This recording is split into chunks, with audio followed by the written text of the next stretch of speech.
Hi everyone, just a quick little chat about polycystic ovaries, MCAS, mast cell activation syndrome, endometriosis, those type of conditions that are just becoming so prevalent around the world.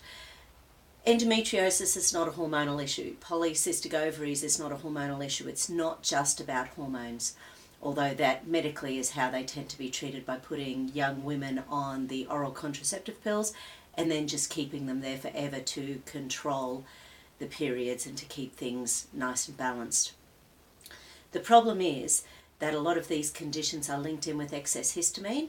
As you would know from my previous videos, histamine builds up, histamine, it's released when the body is trying to heal something. It's released when we're allergic. So if we've got asthma, hay fever, sinusitis, any of those sort of conditions where we have an inflammatory response to something within the immune system, we often have histamine being released.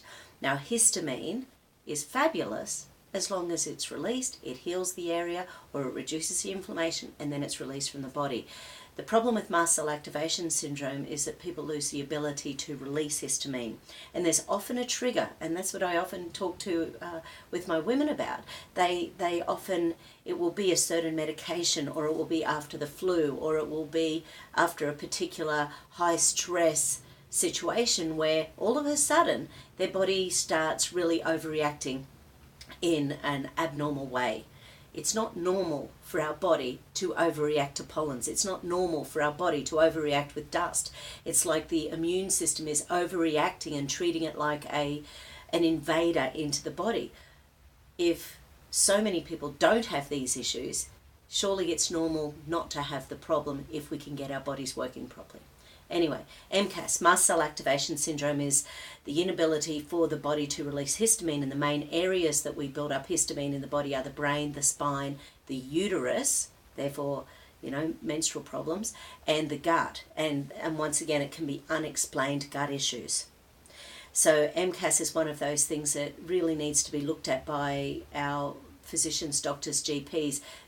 Ask them for a histamine check with your next urinary test or blood test, and just sort of see where it is, and then check yourself each time you get the blood test so that you know whether it's going up or down. The doctors might not know what to do with that information, but it's something that you can keep an eye on if you actually ask the question.